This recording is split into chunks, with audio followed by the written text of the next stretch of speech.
Hello everyone, this is Shivam here and आज के इस वीडियो में हम बात करने वाले हैं गैसियस स्टेट के फोर्थ लेक्चर के बारे में। राइट, देखिए इनसे पहले वाले लेक्चरों में हमने जो है यूनिट कन्वर्जन कंप्लीट कर लिया था and real gas ideal gas में क्या डिफरेंस है वो कंप्लीट कर लिया था एंड बॉयल्स लॉ के बारे में हमने स्टार्टिंग कर ली थी। बॉयल्स लॉ क्या होता है, उसका कैसा ग्राफ हमें देखने को मिलता है एंड उसके न्यूमेरिकल को लेके भी हमने डिस्कस कर लिया था। तो आज की वीडियो में हम बात करने वाले हैं हमारे सेकंड लॉ के बारे में और वो है चार्ल्स लॉ।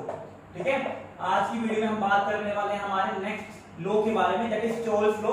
और हम बात करेंगे आखिरकार ये लॉ है क्या, इसका ग्राफ कैसे बनता है और इसका न्यूमेरिकल भी देखेंगे कि किस तरीके से इसके न्यूमेरिकल को ट्रीट किया जाता है, अप्रोच किया जाता है। राइट, देखिए अगर हम बात करते हैं बॉयल्स लॉ की, तो बॉयल्स लॉ हमें रिलेशन प्रोवाइड करता है प्रेशर एंड वॉल्यूम के बीच में। और उसने हमें क्या बताया था कि जो प्रेशर है वो इनवर्सली प्रोपोर्शनल होता है वॉल्यूम के, लेकिन कंडीशन थी उसमें क्या कि आपका temperature and number of moles क्या होने चाहिए, कांस्टेंट होने चाहिए, यानी कि आइसोथर्म हमने बनाया था। आइसोथर्म का क्या मतलब है, जहां पर हमारे पास टेम्परेचर कांस्टेंट होता है। तो अगर हम बात करते हैं चार्ल्स लॉ की, तो चार्ल्स लॉ हमें क्या बताता है, वॉल्यूम एंड टेम्परेचर के बीच में रिलेशन बताता है। चार्ल्स लॉ हमें क्या बताता है, relation between volume and temperature.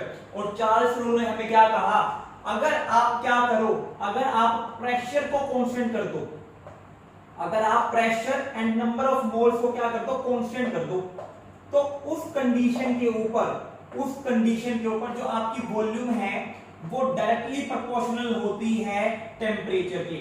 Condition याद रखिएगा, कंडीशन क्या है, जो आपका प्रेशर है और जो नंबर ऑफ मोल्स है वो कांस्टेंट होने चाहिए। अब देखिए यहां पे हमने क्या किया, प्रेशर कांस्टेंट कर दिया। बॉयल्स लॉ में हमने टेम्परेचर कांस्टेंट किया था और उन ग्राफ को हम कहते हैं आइसोथर्म, जिसमें टेम्परेचर कांस्टेंट होता है। तो यहाँ पे हमने क्या किया, प्रेशर कांस्टेंट कर दिया। तो ऐसे ग्राफ को जब हम इनके बीच में ग्राफ बनाएंगे तो हम ऐसे ग्राफ को कहते हैं आइसोबार, या फिर इस कंडीशन को हम कहते हैं आइसोबारिक कंडीशन। आइसो मतलब सेम, बार यानी कि बार किसकी यूनिट होती है, प्रेशर की। यूनिट कन्वर्जन में सिखाया था, यानी कि ये वो ग्राफ होंगे जिसमें प्रेशर हम कांस्टेंट बना के रखेंगे। ठीक है, अब देखिए प्रोपोर्शनलिटी के साइन को हटाएंगे तो क्या आएगा, कांस्टेंट आ जाएगा। तो वो कांस्टेंट क्या आ जाएगा, k। तो हमारे पास जो रिलेशन बन गया वो क्या बन गया, v = kT, v = kT। अब यहां पे अगर मैं टेम्परेचर को लेफ्ट हैंड साइड में ले आऊंगा तो क्या बन जाएगा, v/t = कांस्टेंट। क्या बन जाएगा, v/t = कांस्टेंट। अब इसका मतलब समझिए, हमने बॉयल्स लॉ में चीजों के मतलब समझे हैं, यहां पे भी हम क्या समझेंगे, मतलब समझेंगे कि आखिरकार v/t कांस्टेंट होने का क्या मतलब है। देखिए क्या मैंने कहा, वॉल्यूम जो है टेम्परेचर के डायरेक्टली प्रोपोर्शनल होती है एट कांस्टेंट प्रेशर, यानी कि वॉल्यूम बढ़ेगी तो टेम्परेचर भी क्या होगा, बढ़ जाएगा। वॉल्यूम घटेगी तो टेम्परेचर भी क्या हो जाएगा, घट जाएगा। राइट, या फिर इसका इनवर्स भी ठीक होगा, टेम्परेचर बढ़ेगा तो वॉल्यूम बढ़ेगी, टेम्परेचर घटेगा तो वॉल्यूम घटेगी। तो मान लीजिए मैंने टेम्परेचर बढ़ा दिया, जो नीचे वाला डिनोमिनेटर है ये क्या करते हैं, मैंने इंक्रीज कर दिया, तो साथ ही साथ जो कोरस्पोंडिंग वॉल्यूम है वो भी क्या हो जाएगी, इंक्रीज। तो न्यूमरेटर भी इंक्रीज हो रहा है, डिनोमिनेटर भी इंक्रीज हो रहा है, और ये जो इंक्रीमेंट है ये इस हिसाब का देखने को मिलेगा कि जो ओवरऑल चेंज हो जाएगा, जो ओवरऑल चेंज होगा वो जीरो हो जाएगा। यानी कि जो पहले वॉल्यूम और टेम्परेचर का हमारे पास वैल्यू आ रही थी सोल्व करके, टेम्परेचर इंक्रीज करने से वॉल्यूम इंक्रीज हो जाएगी, और जब हम उनका रेशियो लेंगे तो वो वैल्यू भी पहले वाले जितनी ही आएगी, यानी कि v/t का रिलेशन क्या हो जाएगा, कांस्टेंट हो जाएगा हमारे पास। तो यहां से हम क्या कह सकते हैं, यहां से हम कहेंगे फिर, यानी कि v1/t1 जो होगा वो इक्वल हो जाएगा v2/t2 के, यानी कि पहले वॉल्यूम और टेम्परेचर का जो रिलेशन था, अगर मैंने टेम्परेचर बढ़ा दिया तो वॉल्यूम भी बढ़ जाएगी ना। तो मान लीजिए टेम्परेचर बढ़ा के T2 कर दिया और वॉल्यूम बढ़ जाएगी और हो गई V2, तो जो V2/T2 का जो रेशियो आएगा वो इक्वल होगा V1/T1 के, क्योंकि दोनों जो इंक्रीमेंट होंगे वो इस हिसाब का इंक्रीमेंट होगा कि पहले जो हमारे पास सोल्व करके आता वही बाद में हमें देखने को मिलेगा। तो ये हमारे पास बहुत इंपॉर्टेंट रिलेशन बन जाता है, क्या, V1/T1 = V2/T2। तो इसको स्टार मार्क कर लीजिएगा, जो भी क्वेश्चन बनेगा वो यहीं से बनेगा, इस रिलेशन का कोई काम नहीं है, यहां से कोई भी क्वेश्चन नहीं बनता है। ठीक है, अब बात करते हैं ग्राफ की, अब बात करते हैं ग्राफ की। अब देखिए ग्राफ में ना क्या कहा था, आपको पहले समझ में आने चाहिए जो आपके पास इक्वेशन है वो कौन से ग्राफ की इक्वेशन फॉलो करता है। बॉयल्स लॉ ने हाइपरबोला फॉलो किया था, इसलिए उसमें हाइपरबोला बनाया था। यहां पर देखना पड़ेगा ना कि कौन सी इक्वेशन फॉलो हो रही है। तो देखिए हमारे पास क्या इक्वेशन है, v = kT, v = kT।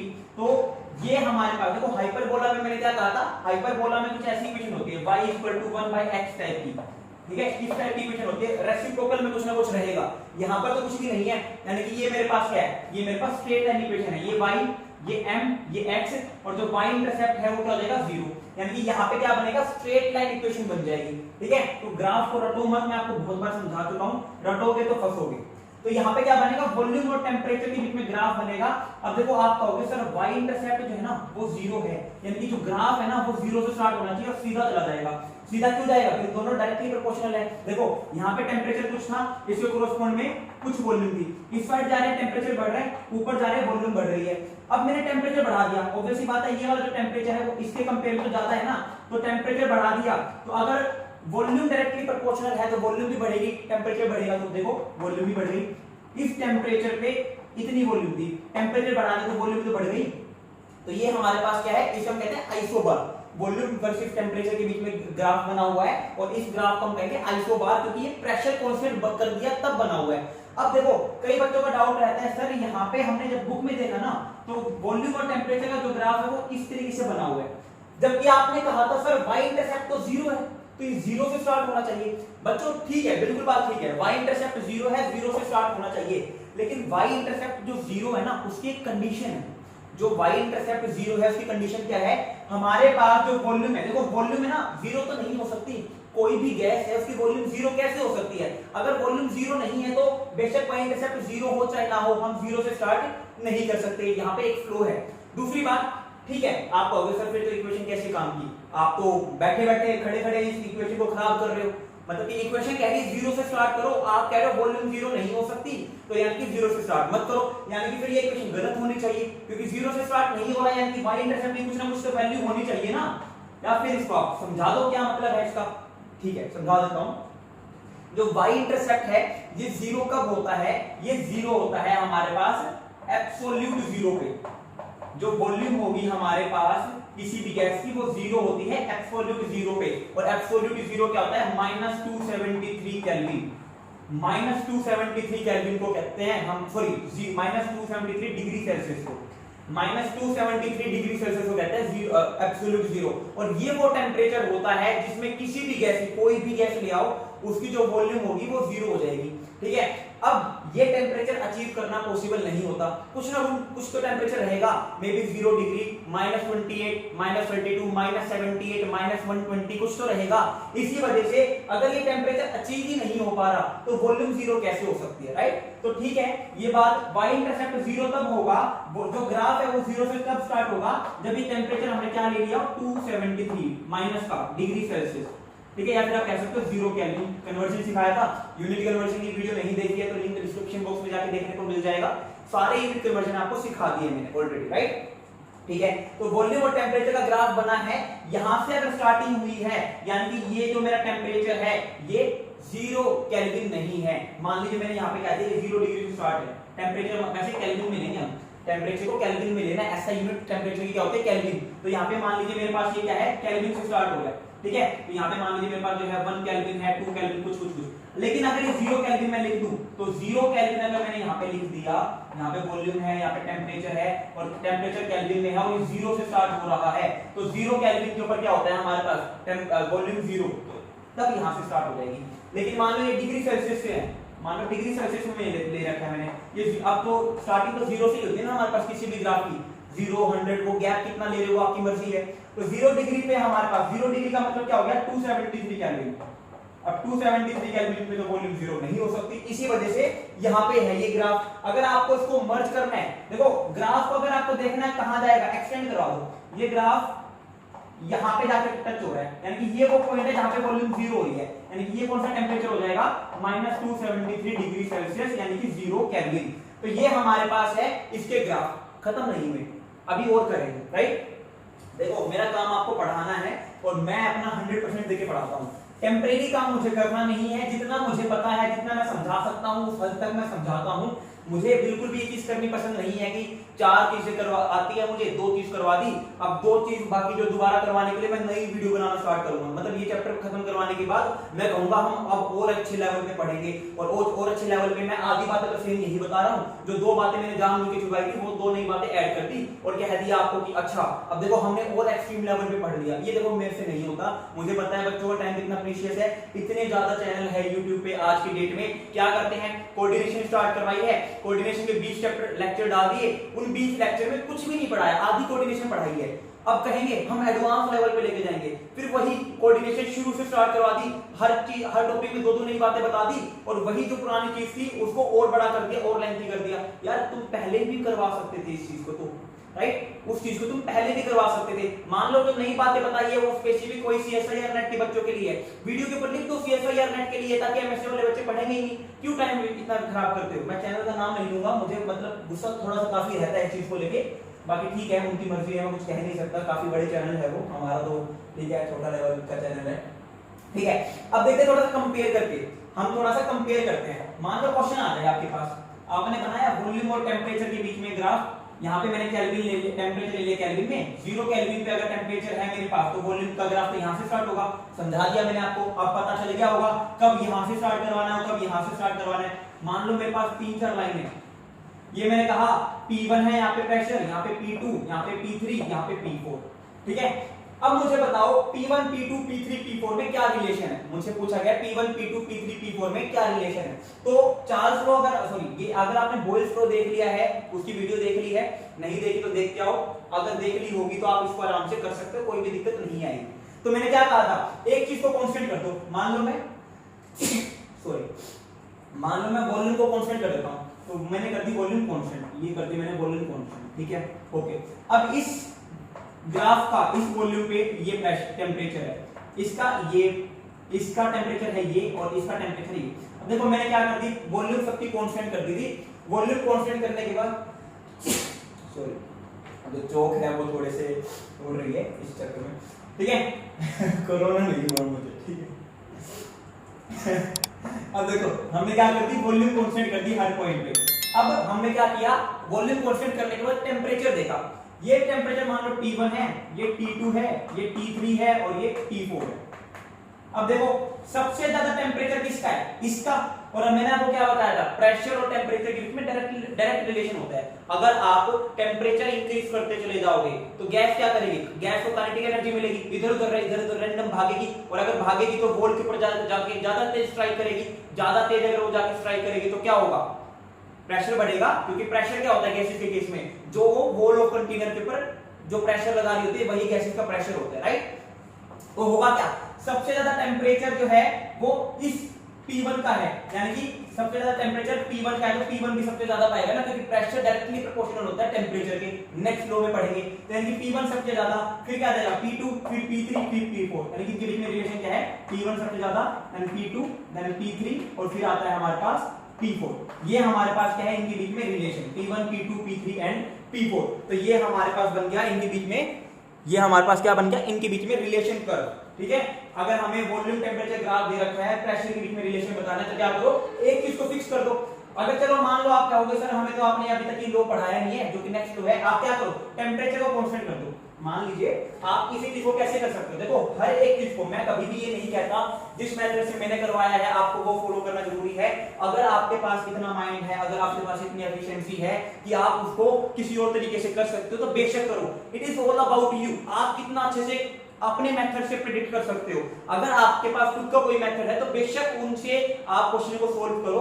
ये कहीं किसी बुक में नहीं लिखा हुआ कि जो बुक में लिखा है या जो मैंने आपको बताया या जो आपके टीचर ने बताया वही आप फॉलो करोगे, बिल्कुल गलत। मैं पढ़ाता हूं मेरी एकेडमी पे, तो मेरी एकेडमी में मुझे सबसे अच्छा लगता है जब बच्चे खुद के तरीके से करते हैं। मान लीजिए मैंने कोई टेस्ट लिया है, उस टेस्ट में बच्चों ने जो है खुद के मेथड अपनाए होते हैं, आंसर ठीक होता है, और आई रियली अप्रिशिएट देम कि हाँ आपने जो मेथड मैं अपनाता उसके अलावा कुछ किया है। लेकिन मैं उनको साथ के साथ डीमेरिट भी बताता हूं कि जो आपने मेथड अपनाया है उसमें ये फॉल्ट है। फॉल्ट कैसे कि यहाँ पे आपको ये लेंथ ही इस तरीके से पड़ेगा, आपने यहाँ पर ये चीज ली, आप इसको ऐसे भी कर सकते थे ताकि इनको दोनों मेथड में कंपैरिजन करना समझ में आए। उसके बाद फिर भी इनको लगता है कि सर वाला मेथड समझ में नहीं आ रहा, मेरे वाला मेथड अच्छा है, तो बेशक वो अपनाए, उसमें कुछ मतलब नहीं है, बेशक टाइम ज्यादा लग सकता है लेकिन आंसर आना भी जरूरी होता है। तो इट इज नॉट लाइक कि आप अपना मेथड नहीं अपना सकते, अगर आपको अपना मेथड ज्यादा अच्छा लग रहा है, ज्यादा आसान लग रहा है तो go for that, right? Okay, अब देखो आपने कहा सर आपने जो है वॉल्यूम को फिक्स कर दिया, आप एक काम करो टेम्परेचर को फिक्स करके दिखाओ ये जरा, ठीक है? ये लो 1 2 3 और 4, मैंने क्या किया टेम्परेचर कांस्टेंट कर दिया।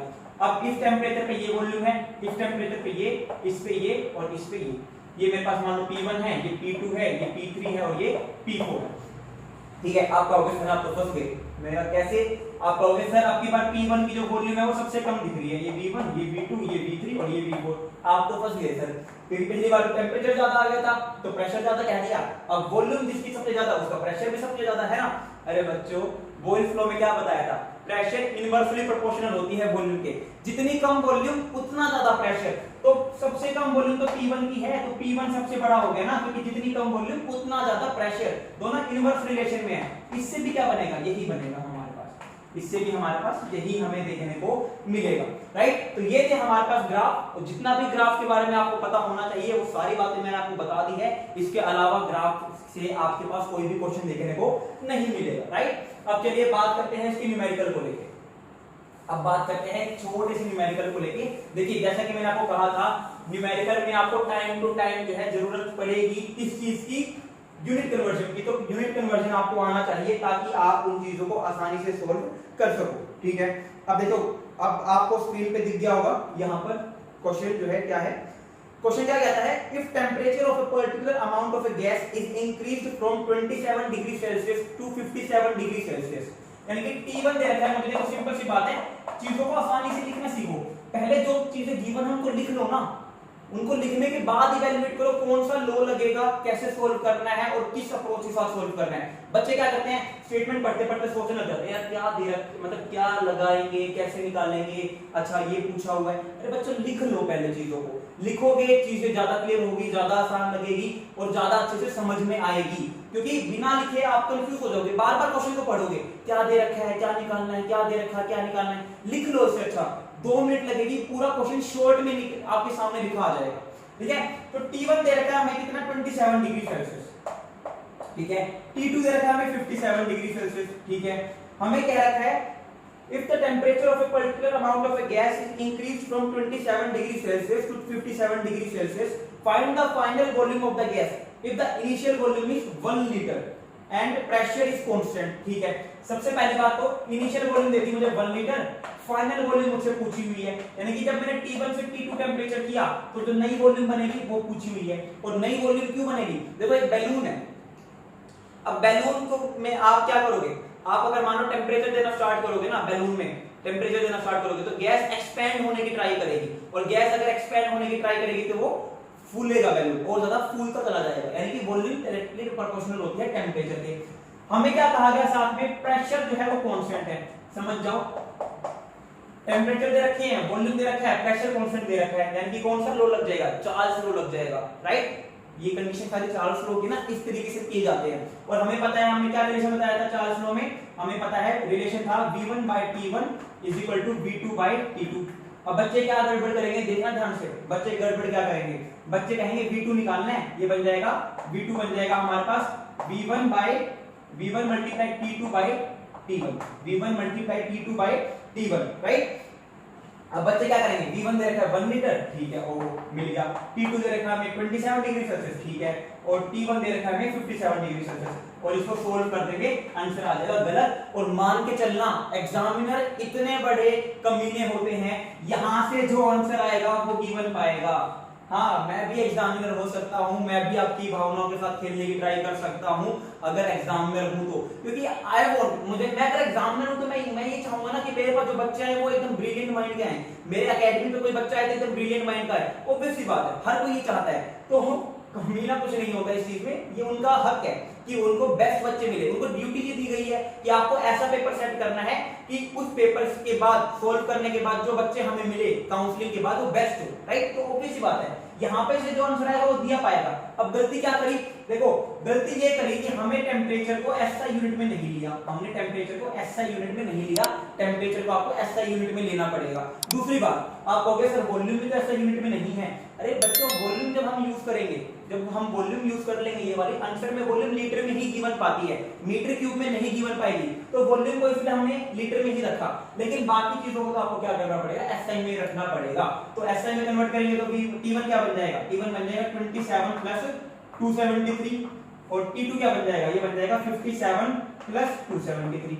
अब लगाना है आपको फॉर्मूला, अब लगाना है आपको फॉर्मूला, ठीक है। अब क्या बन जाएगा हमारे पास, ये बन जाएगा हमारे पास ये क्या बन जाएगा, V2 बन जाएगा हमारे पास V1 जो कि 1 लीटर है multiply T2 that is 57 plus 273 divided by T1 that is 27 plus 273 कितना हो जाएगा, ये हो जाएगा 300। तो जब हम इसको सोल्व करेंगे तो ये हमारे पास आंसर आ जाएगा लगभग 1.1 लीटर, हमारे पास आंसर आ जाएगा 1.1 लीटर। और ऑब्वियस ही बात है, देखो चीजों को सोल्व करने के बाद आपको पता होना चाहिए आपने सही निकाला है नहीं निकाला। मेरे पास इनिशियल वॉल्यूम 1 लीटर थी, अब टेम्परेचर मेरे पास बढ़ाया है तो वॉल्यूम भी बढ़नी चाहिए, यानी कि जो नई वॉल्यूम बनेगी वो 1 लीटर से तो ज्यादा ही आनी चाहिए। इससे मैं सोच सकता हूं, इससे मैं समझ सकता हूं कि मेरी कैलकुलेशन ठीक है या नहीं है। मेरी वॉल्यूम 1.1 लीटर आई है, 1 लीटर से ज्यादा आई है, यानी कि आंसर ठीक होने के आसार बहुत ज्यादा हो जाते हैं। अगर 1 से कम आती तो यानी कि आंसर ही इनएक्यूरेट है, क्योंकि 1 से कम तो आ ही नहीं सकती। टेम्परेचर बढ़ाने से वॉल्यूम तो बढ़ेगी, घट तो नहीं सकती। तो इन तरीकों से आप अपने इवैल्यूएट कर सकते हो, क्योंकि बच्चे क्या कर सकते थे, बच्चे गलती कर सकते थे क्या, यहाँ पे मान लो V1 की जगह V2 ले लेते, V2 की जगह V1 ले लेते, या T1 की जगह T2, T2 की जगह T1, कुछ भी गलती कर सकते थे, राइट। तो इन गलतियों से बचने के लिए आपको पता होना चाहिए कि आप इन चीजों को कैसे सोल्व कर सकते हो। तो ये था हमारे पास कंप्लीटली चार्ल्स लॉ के बारे में। नेक्स्ट वीडियो में हम बात करेंगे गे-लुसेक लॉ के बारे में एंड उसके बाद एवोगाड्रो लॉ के बारे में। देन हम चलेंगे हमारे बाकी टॉपिक्स की तरफ। तो आई होप आपको जो वीडियो है पसंद आई होगी। जो भी डाउट रहता है आप कमेंट सेक्शन में कमेंट कर सकते हो, या फिर मेरे चैनल के अबाउट सेक्शन में जाकर वहां पे आपको मेरे सोशल हैंडल्स का लिंक मिल जाएगा, वहां से जाकर आप मुझे मैसेज डायरेक्टली सोशल प्लेटफॉर्म पे कर सकते हो। So thank you very much, have a good day.